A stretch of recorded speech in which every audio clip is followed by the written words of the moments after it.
Oi, tudo bem? Eu sou o Frei Joaquim, este é o canal Herdeiros de Homero. Hoje quero falar deste livro que escolhi para o mês de março, História de uma Alma de Teresa de Lisieux ou Santa Teresinha do Menino Jesus. Esse livro é um marco da espiritualidade cristã. Escrito no final do século XIX, ele se torna um grande livro aí no século XX, influenciando muitas gerações de cristãos pelo mundo todo. Teresa de Lisieux nasce em 1873 e morre em 1897, aos 24 anos, devido a uma tuberculose galopante. O livro sai dentro do Carmelo mesmo, como uma circular necrológica, em 1898, e depois ele extrapola os muros do convento e se torna uma grande obra da espiritualidade cristã no século XX.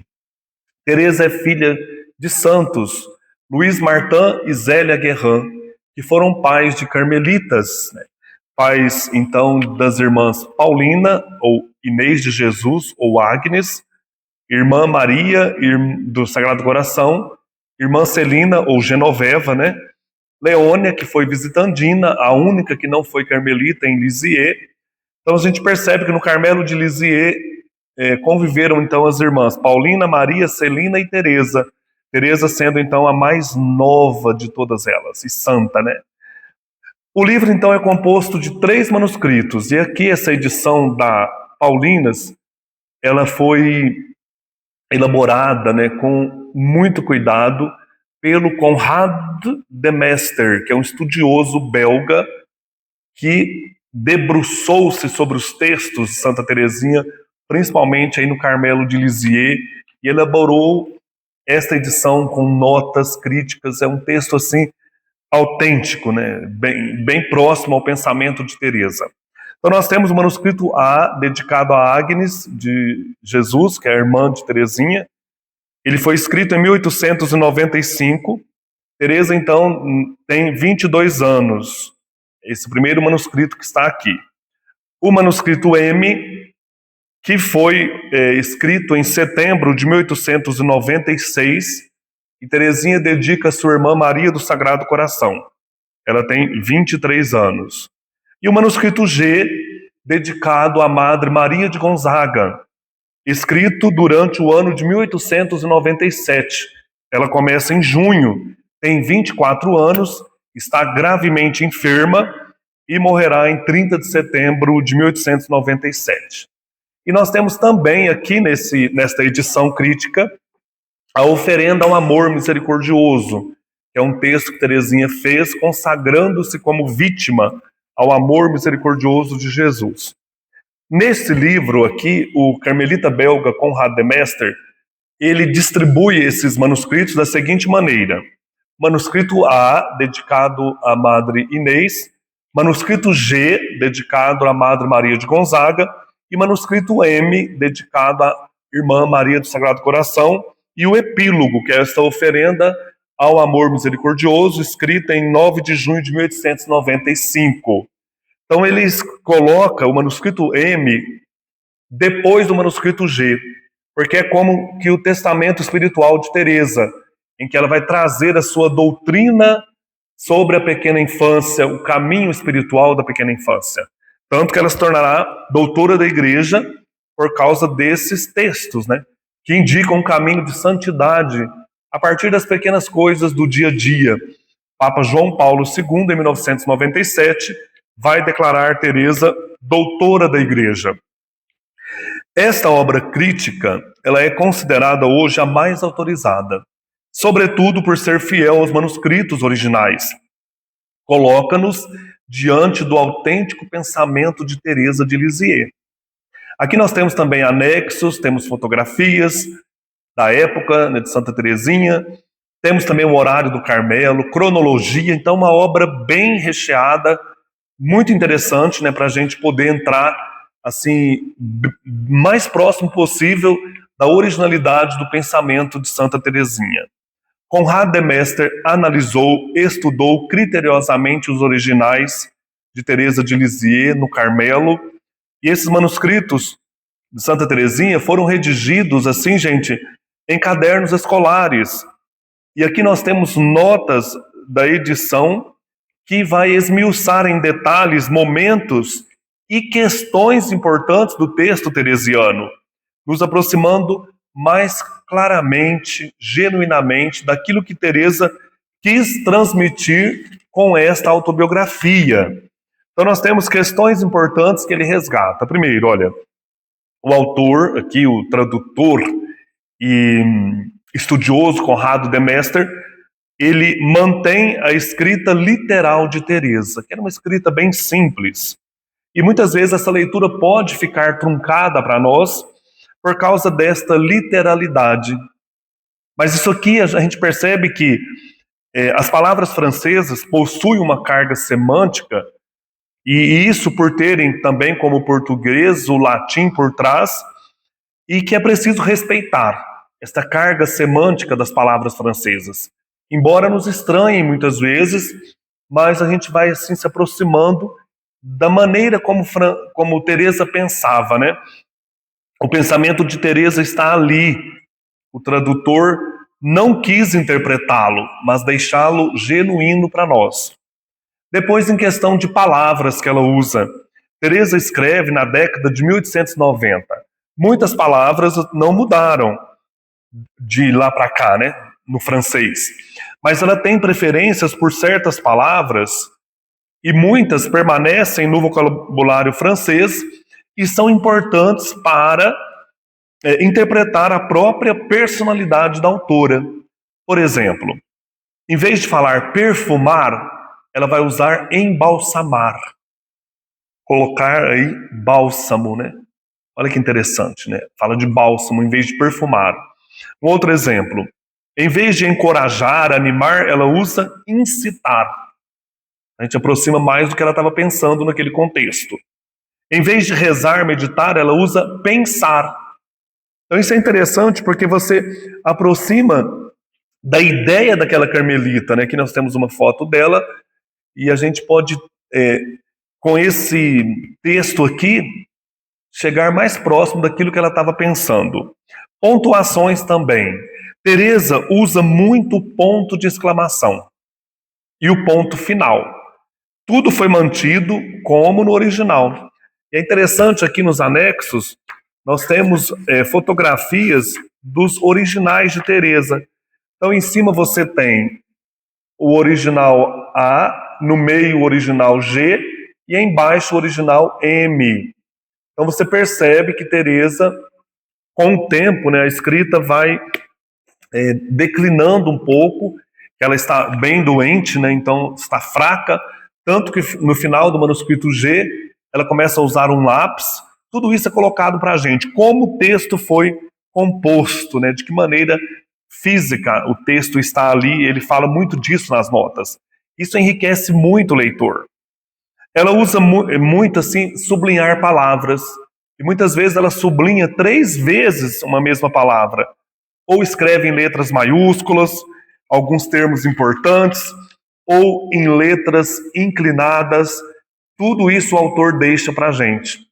Por exemplo, quando ela fala que o pai dizia que o nome dela estava escrito no céu, ela desenha um T em estrelinhas, o T de Teresa. Eles voltavam aí dos serões na casa do tio, o pai no domingo à noite ia buscá-la, e ele olhava para o céu e falava: filha, teu nome está escrito lá no céu.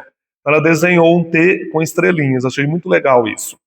Teresa usa muitas referências bíblicas, isso também o texto mantém, conforme ela cita mesmo. Ela não tinha a Bíblia integral, ela não leu o Antigo Testamento inteiro, ela tinha o Evangelho que ela carregava sempre no bolso aí no seu hábito, e o texto mantém essas referências, traz para nós as alusões que ela faz a textos bíblicos, tanto do Antigo como do Novo. Do Antigo, nós temos muitos textos aí do Cântico dos Cânticos, de Isaías, que a Celina copiou e levou para o Carmelo. Então ela usa muito essa caderneta de Celina. Temos também, gente, como pano de fundo da sua obra, o São João da Cruz, mais do que Teresa de Ávila, que é, claro, a sua mãe espiritual, mas ela tem preferência pelos poemas de São João da Cruz. Ela usa muito São João da Cruz. Usa esse livro aqui que eu consegui comprar. São as conferências do padre Hermijon, do fim do mundo e dos sinais que o precederão. Aqui no caso tem até uma foto dela, né? Esse padre aqui fala sobre o final dos tempos. Teresa ama esse texto.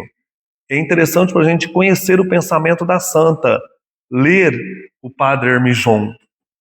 E, claro, ela ama a imitação de Cristo do Thomas de Kempis.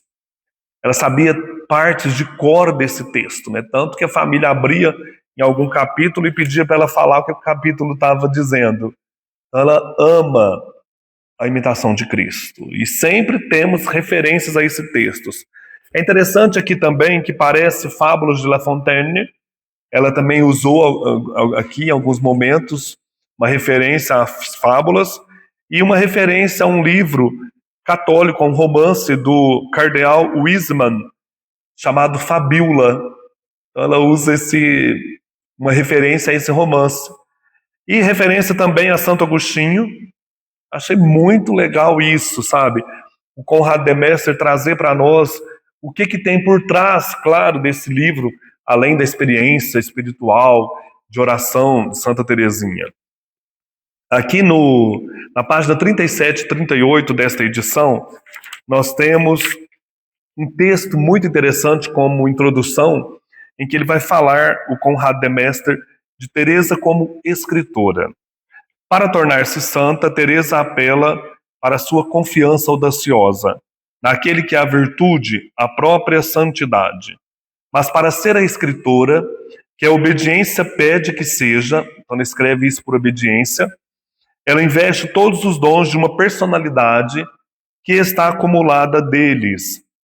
Esses dons são numerosos: um coração sensível, um caráter feliz, uma inteligência aberta muito cedo, que entende e retém facilmente o sentido das coisas, o olho que vê o detalhe, a imaginação viva e muito desperta para o símbolo, como suas poesias dão testemunho, o gosto pelo grande, pelo belo, pelo verdadeiro, a capacidade de trabalhar bem com a inteligência, a intuição e a interioridade, que fazem nascer nela pensamentos profundos e sentimentos profundos, uma memória que precisamente para os pensamentos e as impressões profundas e poéticas é muito fiel, é conhecimento do coração humano e da psicologia das pessoas, o seu próprio sentir de modo afinado, uma longa familiaridade com o espiritual e o divino, pureza e vigor de alma.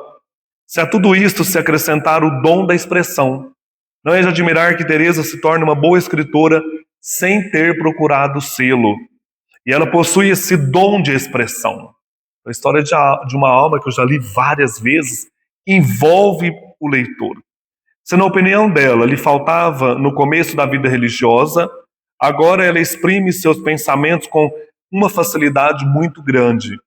Ela dizia que no começo ela não tinha facilidade para expressar seus pensamentos, principalmente quando ela ia ter colóquio com a sua mestra. Percebe-se que Teresa não sofre demais ao redigir. Sente até o prazer criativo do verdadeiro escritor. Diverte-se muitas vezes ao sabor da pena. De alguma maneira ela estava preparada para isso. Na escola, seus maiores sucessos eram história e redação. Duas qualidades promissoras para uma futura biógrafa. Teresa sempre teve um talento real para inventar, criar, compor. E não esqueçamos que antes de escrever o relato circunstanciado de sua vida e de sua alma, história de uma alma, né? Ela já pudera fazer uma certa experiência de longa composição ao escrever, por exemplo, peças sobre a Santa Joana d'Arc. Ela tinha um carinho por essa santa, né? Eu tenho as obras completas e lá nós temos esses poemas, essas peças teatrais de Teresa. A Teresa escritora não dará a cada detalhe e a cada acontecimento a mesma atenção. Por exemplo, em relação à bondade do seu pai, é preciso escolher entre os 1000 pequenos fatos desse gênero que irrompem em multidão em sua memória. Então, ela faz uma escolha ao escrever o seu texto, né? Escrever é renunciar, e Teresa não quer entrar em detalhes, pormenores que a levariam longe demais. Ela adverte: o que acabo de escrever em poucas palavras precisaria de muitas páginas com detalhes, mas essas páginas nunca serão lidas na terra. Ela decide parar quando expõe o seu desejo de rezar pelos sacerdotes. Se continuasse a falar sobre este assunto, não acabaria nunca. Então a gente vê por trás dessas expressões que eu estou lendo aqui, que é do próprio manuscrito, ela falando, né, do seu processo de escrita. Ao contrário, sobre certos acontecimentos, a câmara se demora. Por exemplo, a doença misteriosa que ela teve aos 10 anos, o dia da sua primeira comunhão, a graça do Natal de 1886, a audiência papal, ela vai pedir ao Papa Leão XIII para entrar no Carmelo, o dia de sua entrada no Carmelo. Ela gosta de fazer o zoom sobre esses detalhes que passamos a ver em grande plano, por exemplo, no momento do sorriso da Virgem Maria. Então ela para nos detalhes, fala das expressões, dos sentimentos. O momento exato de sua primeira comunhão ou da segunda, então ela faz a gente sentir aquilo que ela estava vivendo ali. Ampliações, mas muitas vezes também vistas muito gerais do alto, em resumo. Gente, é um livro fantástico. Você vê os escritos aí de uma santa, e eu reli agora na maturidade, maravilhoso esse livro, né? Uma santa espetacular, uma grande santa, né? Que nos ensina a ser santos nas pequenas coisas do dia a dia. O relato autobiográfico não é, portanto, perfeitamente retilíneo. Às vezes Teresa se dá conta de ter antecipado ou de estar distante, muito longe do seu assunto. Por isso ela apressa a voltar, né? Ela fala, vou voltar àquilo que eu estava dizendo. Ela repara também esquecimentos em seu relato, voltando conscientemente para trás. Como eu disse, o texto foi escrito em cadernos. E aqui o Konrad Demester destaca isso para nós. Como que Teresa fez esse processo, né, de escrita. Então ele diz, olha, Teresa tomou primeiro um caderno de 32 folhos, ou 64 páginas, que ela destacou para formar 2 cadernos menores de 16 folhos, ou 32 páginas, cada um. À medida que trabalhava, ela utilizou da mesma maneira um segundo caderno, também 32 folhos, do qual fará 2 cadernos menores. Então ela foi dividindo os cadernos.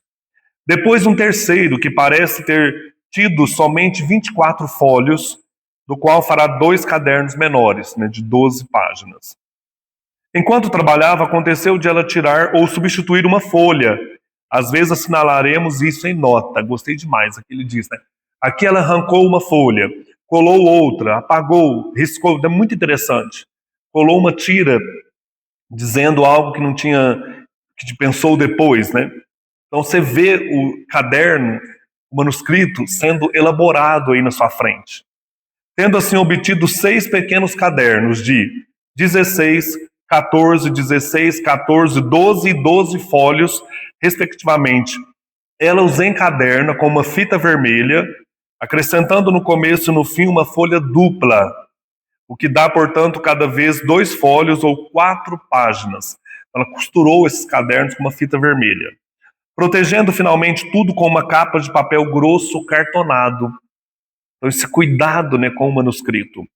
Note-se que o padre François, que é um estudioso também de Teresa, estabeleceu uma paginação contínua para o manuscrito tal como se apresenta no seu estado atual. Como se fosse tudo um texto só, mas como eu já mostrei, são 3 textos e um apêndice, né, que é essa oferenda ao amor misericordioso. O Konrad Demester, gente, nas notas, ele fala de folhas cortadas e substituídas, ou substituídas, né? Palavras apagadas, escritas por cima de outras, né? E aí ele estuda, análise, né, o que estava por baixo daquela palavra. Escritas a lápis, em cima de uma palavra, a caneta, ou a pena, né? Parágrafos ou folhas coladas em cima de outras folhas.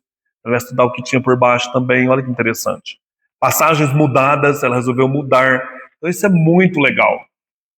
Houve um certo trabalho de revisão de Teresa no texto, e provavelmente, né, da sua irmã Paulina também, a Inês de Jesus, né, que depois vai ler o texto.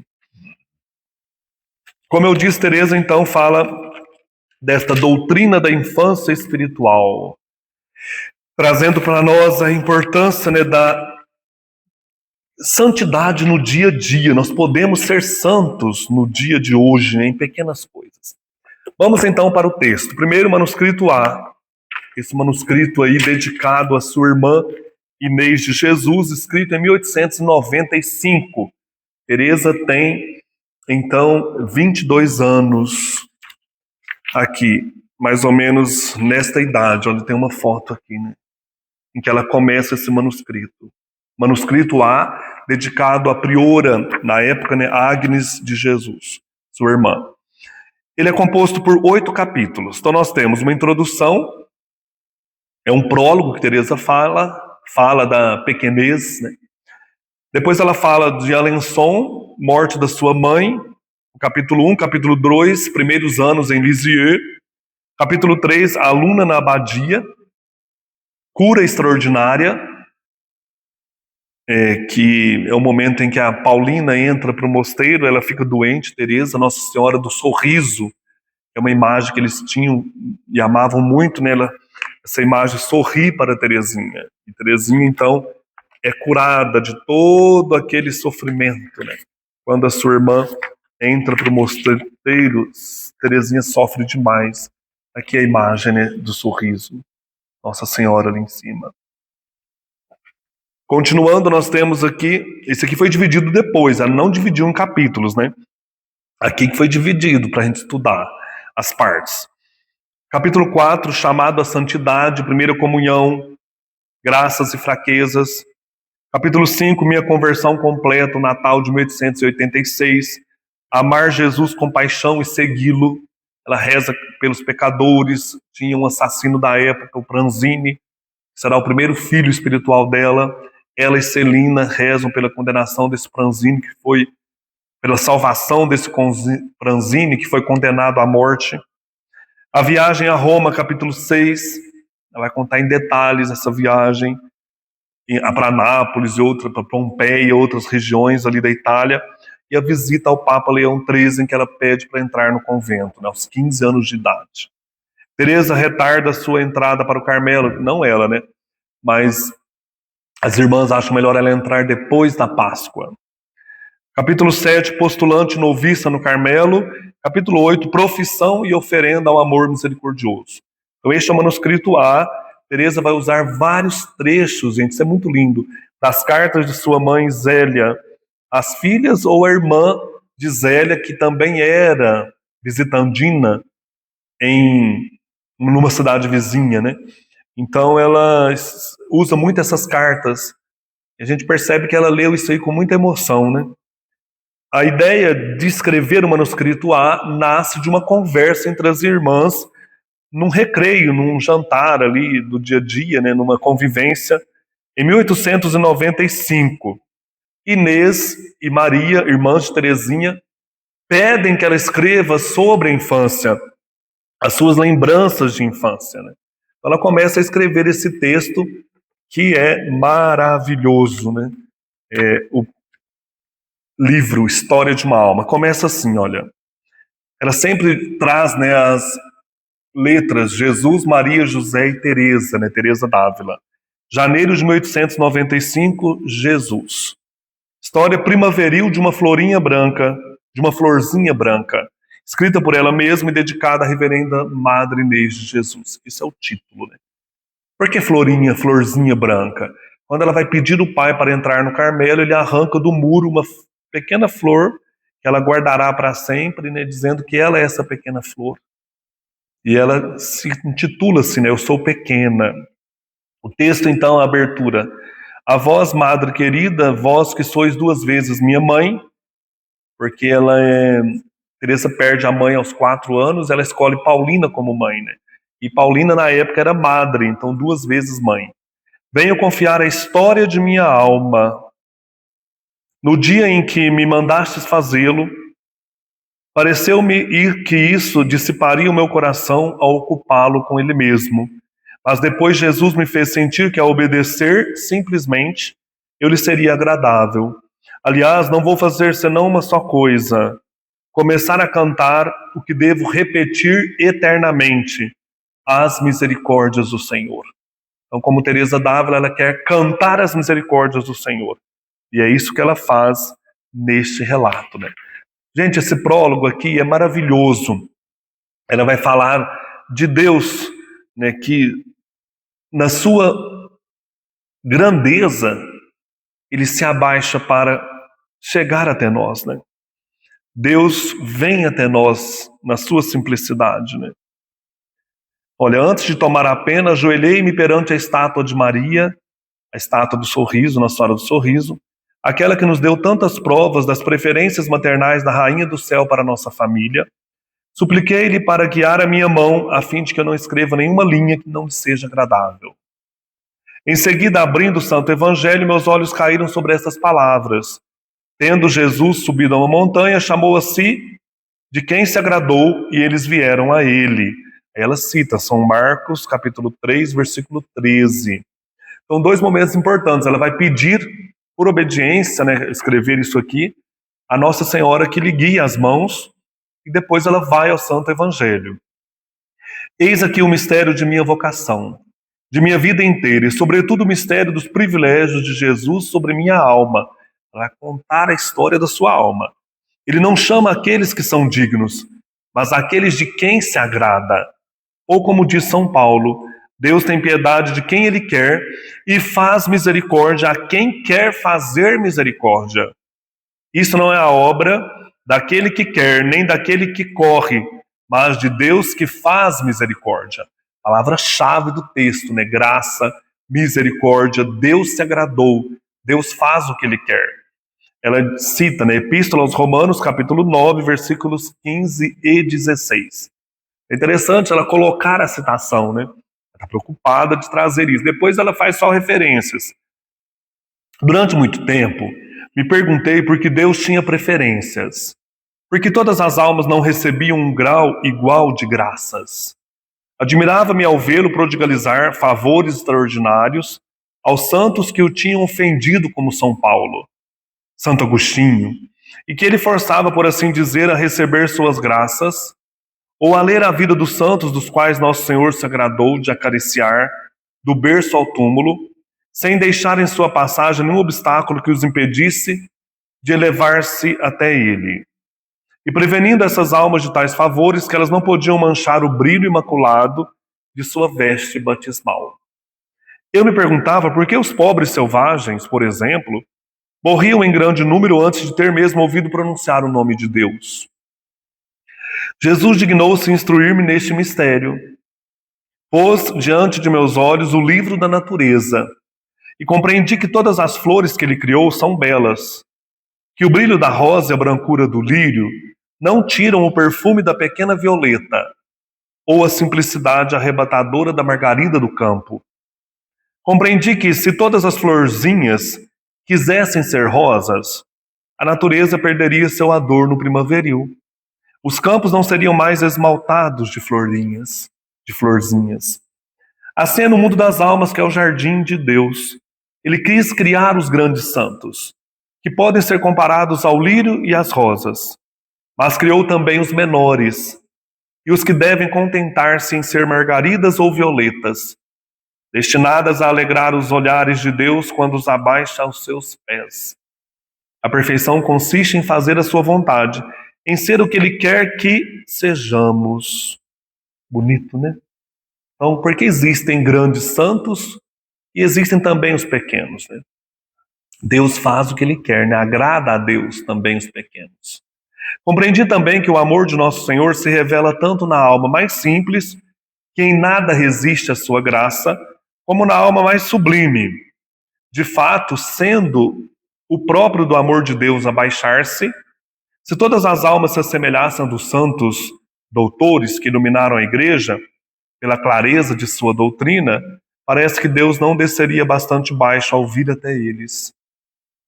Mas criou a criança que nada sabe e só faz ouvir fracos gritos. Deus se rebaixa, né, para nos erguer.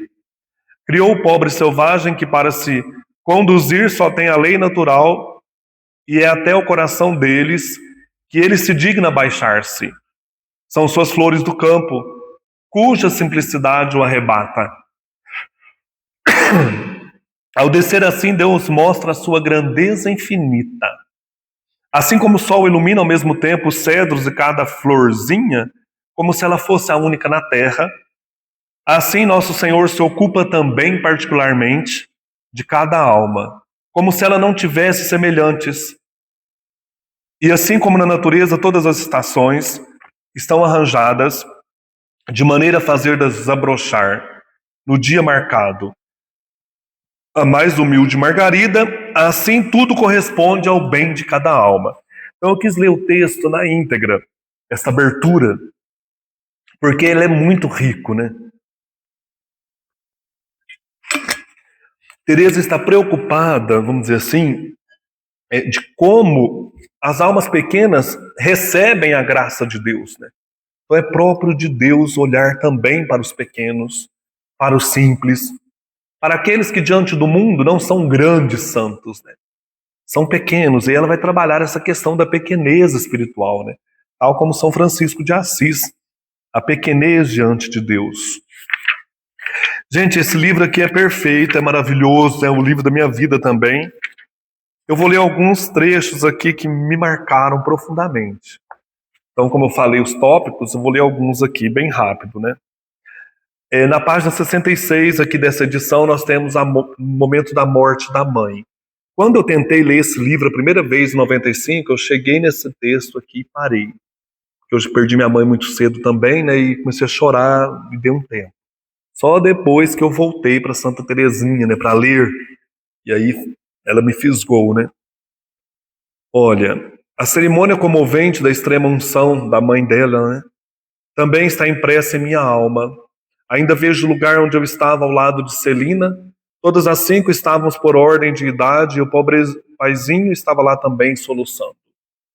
No dia seguinte à partida de mamãe, ele tomou-me em seus braços, dizendo: vem beijar uma última vez tua pobre mãezinha. E eu, sem dizer nada, aproximei meus lábios da testa de minha mãe querida. Não me lembro de ter chorado muito, não falava a ninguém dos sentimentos profundos que sentia. Olhava e escutava em silêncio. Ninguém tinha tempo para se ocupar de mim. Por isso via muitas coisas que se teria querido esconder de mim. Uma vez me encontrei diante da tampa do caixão. É sempre assim, né? A tampa do caixão, quando a gente é criança, nos impressiona, né? Fiquei parada longo tempo a olhá-lo. Nunca tinha visto um, no entanto, compreendia. Eu era tão pequena que, apesar da estatura pouco elevada de mamãe, né, deitada no esquife, eu era obrigada a levantar a cabeça para ver o alto e me parecia muito grande, muito triste. 15 anos mais tarde, encontrei-me diante de outro caixão, o de Madre Genoveva, que era uma madre antiga quando Teresa entra no convento. Ele tinha o mesmo tamanho que o de mamãe, e acreditei estar ainda nos dias de minha infância. Esse momento triste aí, né, diante do caixão. Ela vai escolher Paulina como mãe, etc, né? Depois, um outro momento aqui, tem tantos assim bonitos, né? Está na página 107, a primeira comunhão. Ela vê o mar também, então, sabe, ela fica olhando o pôr do sol no mar. Ela vai pescar com o pai. Ela escolhe tudo, né? Uma vez que a Leônia chega com um cesto de bonecas, ela escolhe tudo. Ela fala: escolho servir a Jesus, não quero ser santa pela metade. Então são muitas passagens. Mas essa da primeira comunhão é maravilhosa, olha. Ah, como foi doce o primeiro beijo de Jesus à minha alma, é a primeira comunhão. Ela se demora nessa passagem. Foi um beijo de amor, eu me sentia amada.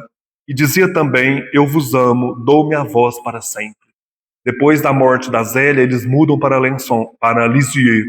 Moravam em Alençon, depois que a Zélia, a mãe, morre, eles vão para Lisieux, para os Bissonneux, que era uma casa. Aqui, olha, esta casa, né? Teresa noviça, Teresa aos 13 anos, não tem muitas fotos. A entrada do Carmelo, essa casa aqui que eles moram. Então ela diz: foi um beijo de amor, eu me senti amada. E dizia também: eu vos amo, dou-me a vós para sempre. A Jesus, né? Não houve pedidos, lutas, sacrifícios. Fazia tempo, Jesus e a pobre Teresinha se tinham olhado e compreendido. Nesse dia não era mais um olhar, mas uma fusão. Não eram mais dois, Teresa desaparecera. Como a gota de água se perde no meio do oceano, só ficava Jesus. Ele era o Senhor, o Rei. Teresa não lhe pedira que lhe tirasse a sua liberdade, porque sua liberdade lhe dava medo. Ela se sentia tão fraca, tão frágil, que para sempre queria unir-se à força divina. Sua alegria era grande demais, profunda demais para que pudesse contê-la. Lágrimas deliciosas a inundaram logo para grande espanto de suas companheiras, que mais tarde diziam uma a outra: por que ela chorou? Tinha alguma coisa que a incomodava? Não era mais por não ver sua mãe junto a ela ou sua irmã, que ela ama tanto, que é Carmelita?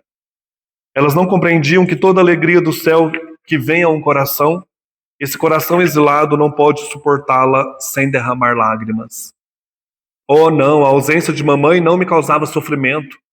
No dia de minha primeira comunhão, o céu não estava na minha alma e mamãe não havia tomado o lugar fazia tempo? Assim, ao receber a visita de Jesus, recebia também a de minha mãe querida, que me abençoava, alegrando-se com minha felicidade. Eu não chorava a ausência de Paulina. Sem dúvida teria sido bom vê-la ao meu lado, mas fazia tempo que meu sacrifício era aceito. Nesse dia a alegria só enchia o meu coração. Unia-me a ela que se dava irrevogavelmente àquele que se dava tão amorosamente a mim. Ela recebe junto de Jesus também sua mãe, né, que está lá no Cristo. Muito lindo isso.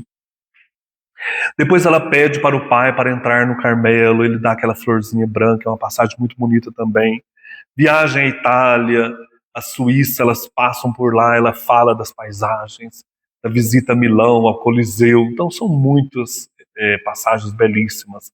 Fala da conversa com o Papa Leão XIII, que ela pede para entrar ao Carmelo, né, com o bispo de Bayeux. Então, assim, você sente muito próximo de Santa Teresinha ao ler a história de uma alma.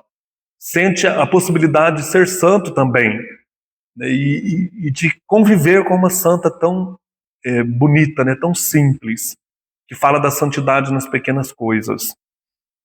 A entrada no Carmelo também é um texto muito bonito aqui, né, nessa edição, página 171. Vou ler aqui, muito bonito. Segunda-feira, 9 de abril, dia em que o Carmelo celebrava a festa da Anunciação. Deslocada por causa da quaresma, foi escolhida para minha entrada. Na véspera, toda a família estava reunida em torno da mesa onde devia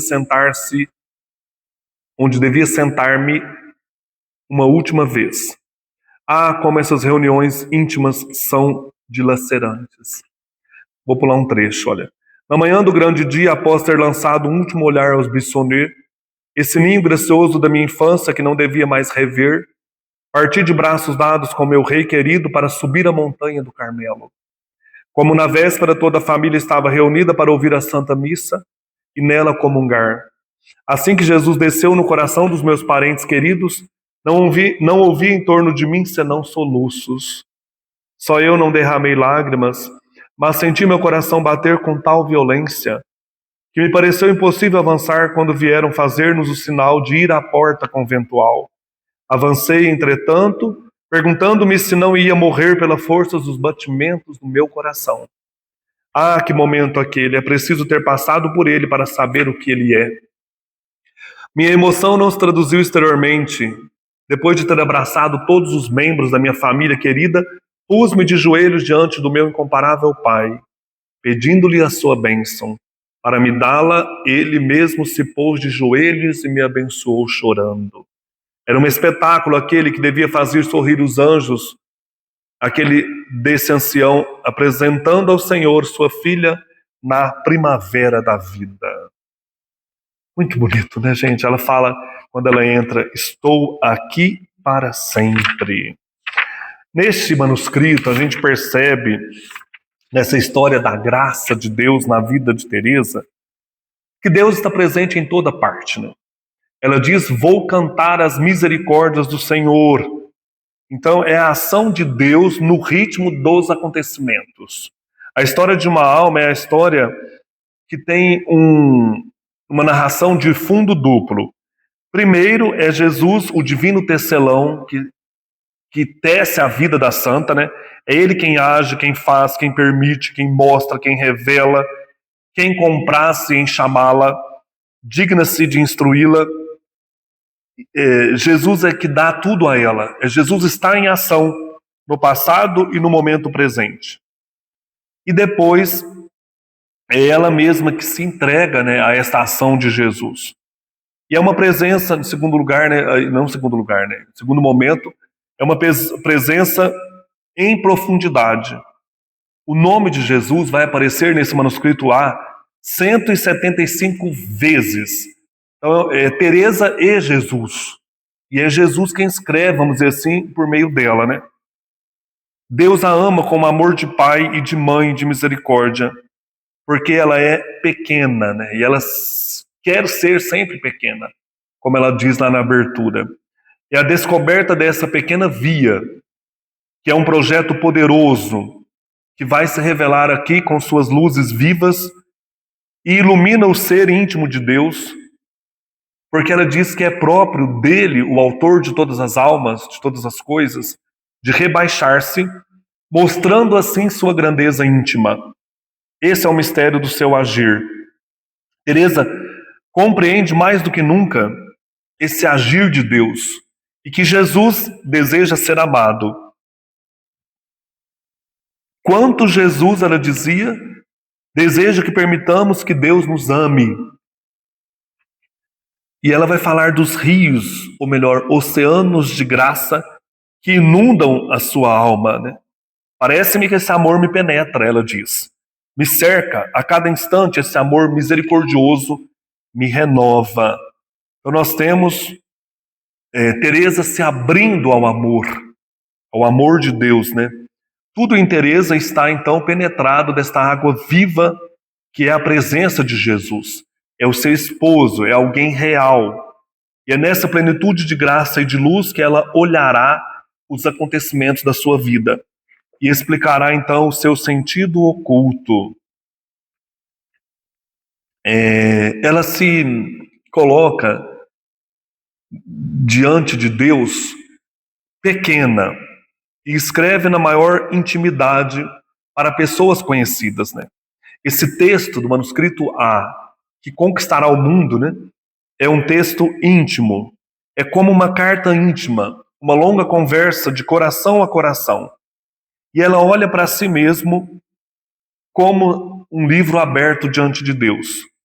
Nós que somos os segundos leitores, depois da Madre Inês, né, somos convidados a sentar-se à mesa do coração, esse coração grandioso, onde nada é escondido, onde tudo é compartilhado. Sentar ali e descobrir no coração de Teresa um coração que deseja que todas as criaturas possam ter as mesmas graças que ela recebeu, a fim de que assim Deus não seja temido por ninguém, mas amado até a loucura. O segundo leitor, que somos nós, sabe que é também virtualmente amado por Teresa e que cria uma relação com ela de amizade, de convivência fraterna. Por isso que esse texto toca tanto, porque ela fala à Madre Inês e fala também a cada um de nós, para que possamos amar a Deus até a loucura e nos sentimos amados por Teresa. Nada deve, então, frear o diálogo de Teresa. Simplesmente o que Deus fez por ela, ela quer também que Ele faça por nós.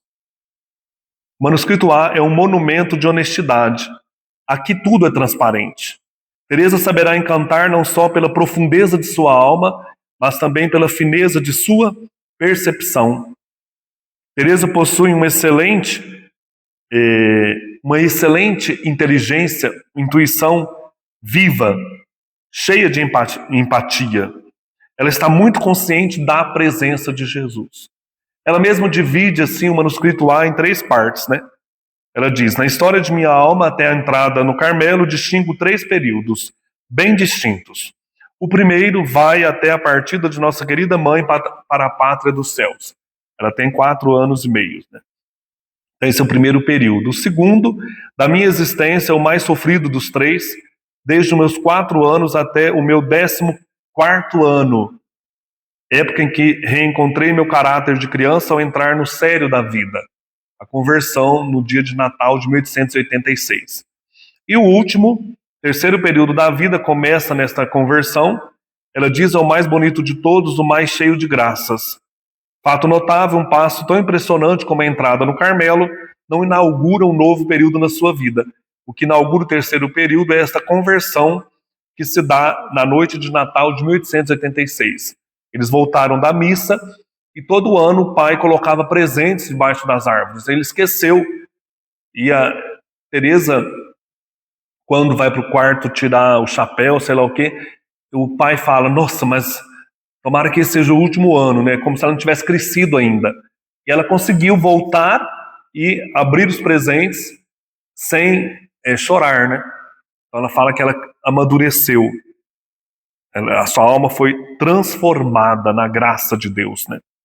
Então nós temos aqui, gente, um texto profundo que vai trabalhar questões não opostas, né? Questões que vão caminhar lado a lado. Por exemplo, de um lado, o amor de Jesus, a vontade de Deus. Do outro, o amor próprio de Teresa. De um lado, o céu, a eternidade, a pátria. Do outro, o tempo, o exílio, o mundo, o sofrimento, a morte. De um lado, a verdade, que é a humildade, como diz Teresa de Ávila. Do outro, a vaidade, o orgulho, o vazio. De um lado, a misericórdia, a graça de Deus. Do outro, a confiança e o abandono. São temas importantes da pequena via. De um lado, a generosidade, renúncia, esquecimento de si, sacrifício, escolha. Do outro, a recusa ao pecado, o medo do pecado, né? De um lado, o desejo, boa vontade. Do outro, a fraqueza. De um lado, a alegria. Do outro, o sofrimento. Então, Teresa mergulha no seu coração, obedece, né, e traz um texto maravilhoso. A história de uma alma foi escrita por uma mão que segurava a de Teresa, né, a mão de Jesus. Agradar a Jesus, a Maria, a Inês, a todo mundo, é tudo a mesma coisa para Teresa. O manuscrito terminará, o manuscrito A, em Jesus gritando a todos o fogo do seu divino amor e as ondas de infinitas ternuras comprimidas no seu coração. Bonito demais esse manuscrito A. Vamos para o manuscrito B, composto aí, como eu falei, manuscrito B não, manuscrito G, a Madre Gonzaga, né? Composto em 1897, Teresa está bem debilitada pela doença, ela começa em junho de 1897. Esse manuscrito G, ele traz para nós também, essencialmente, a vida no Carmelo, principalmente a questão da caridade. Teresa sente espontaneamente aqui a necessidade de escrever sobre o dia a dia, né? Sobre essa luta dela para viver a caridade com as irmãs e uma confiança absoluta em Deus. E também nós temos aqui a questão da sua noite escura, né? Ela começa a falar das crises de fé. Ela passou pela noite escura da alma, né? Fala também do poder da oração. Comenta o Cântico dos Cânticos no final desse manuscrito G, que é bonito, atraí-me, corramos atrás do amado, né? Teresa então diz que escreverá por obediência também esse texto, e ela já está sofrendo aí muito com a doença, como eu disse. Olha, havia acontecido então uma eleição difícil da Madre Maria de Gonzaga, que tinha sido priora há muitos anos. Depois a irmã de Teresinha, a Inês, entra como priora. Depois ela escreve o manuscrito A nesse período. Depois o manuscrito G vem quando Madre Gonzaga é eleita priora novamente. A doença de Teresa já teve as suas primeiras hemoptises, né? A sua entrada na provação da fé, uma possível partida para um Carmelo em missão no estrangeiro. Depois as irmãs dela também poderiam ir para o Carmelo. A questão da sua missão junto à igreja, ela tem um desejo de ser missionária, e ela se torna, a pedido das irmãs aqui, das superioras, irmã espiritual de dois padres, Maurício Bellier e Padre Roulin. Ela manteve um contato com esses padres por escrito, né? E ela escreve aí com grande liberdade. A autora avança fazendo associações livres de pensamentos e parece não dispor de um plano preconcebido nem sequer de anotações lançadas rapidamente. Então aqui nós temos, neste manuscrito G, os seguintes tópicos, né? Na escuridão da fé, a descoberta da caridade, atraí-me, corramos. São 2 capítulos, em que ela vai falar então dessa pequena via, da iluminação divina, da provação da fé, da separação pela morte ou pela partida em missão, do mistério da caridade, da prática exterior da caridade puramente espiritual.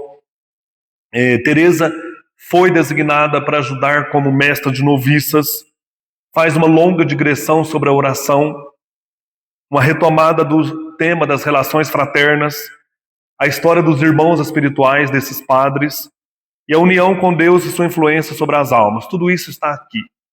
Ela diz que a oração é elevar os olhos para o céu com confiança, né? Página 265, poder da oração. É muito bonita essa parte.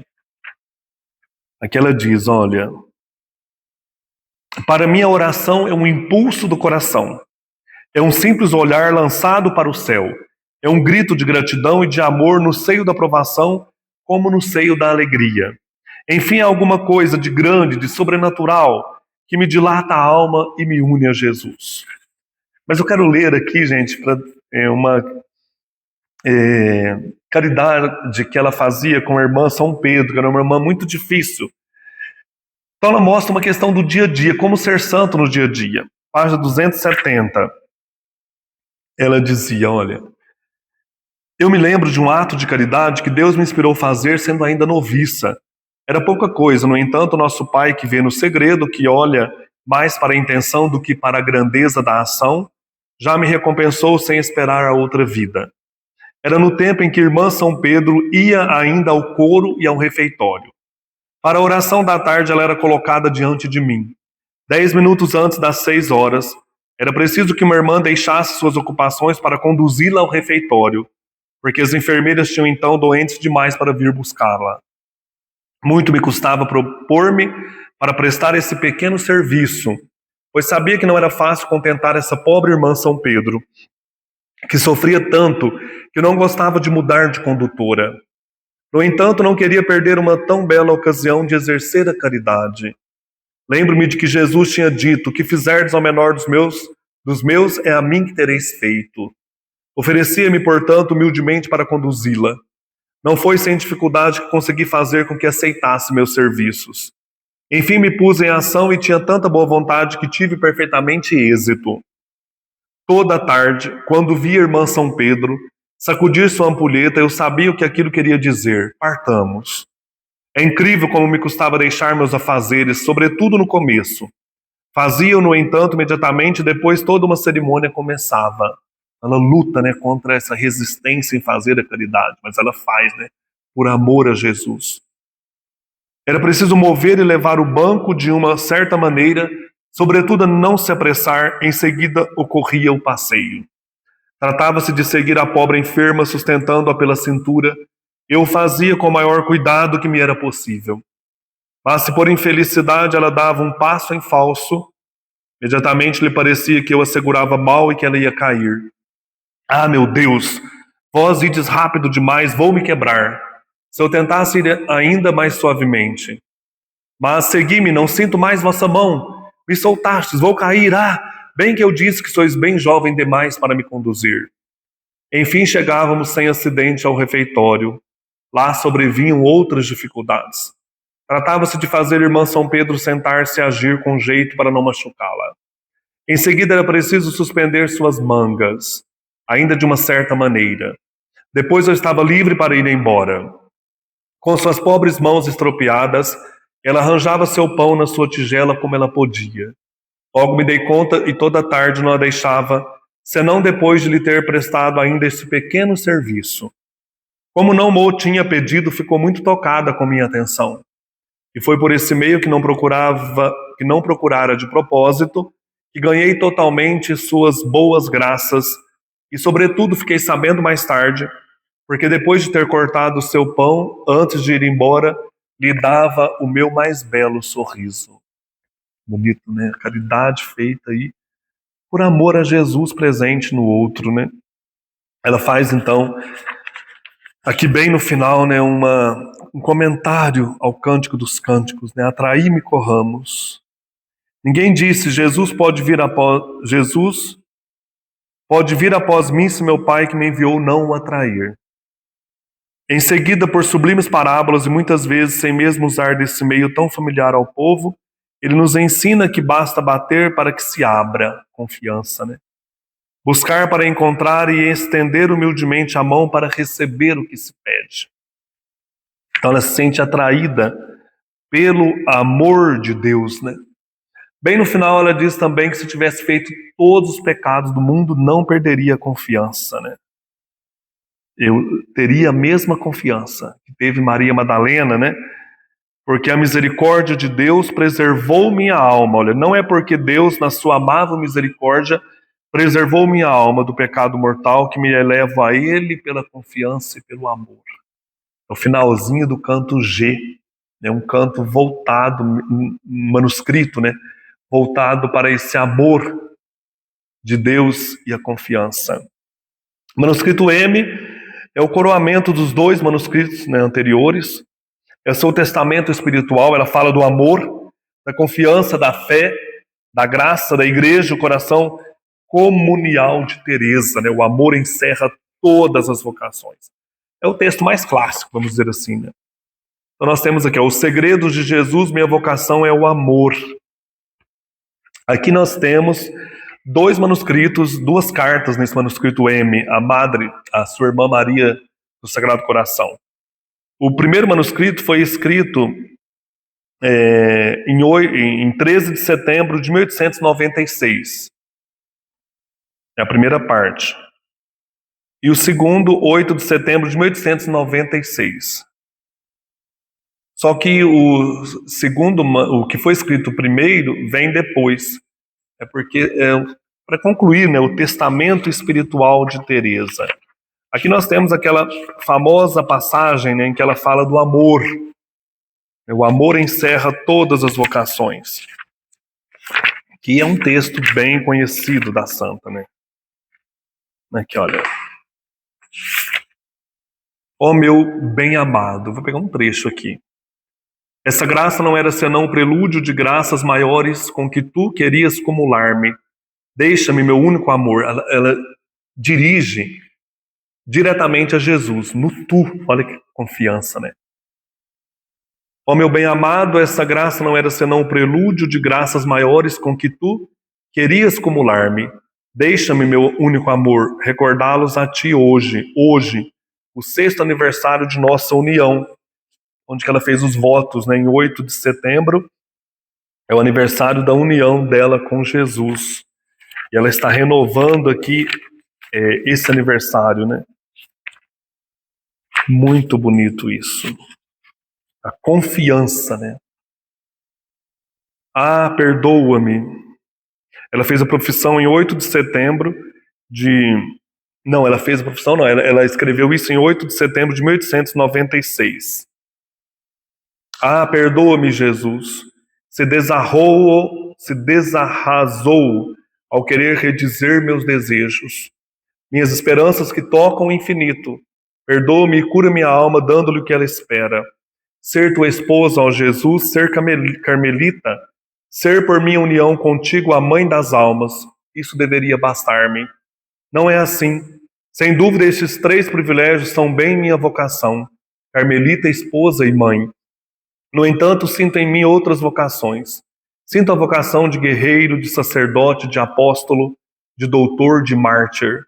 Enfim, sinto a necessidade, o desejo de realizar para ti, Jesus, todas as obras mais heróicas. Sinto em minha alma a coragem de um cruzado, de um zuavo pontifício.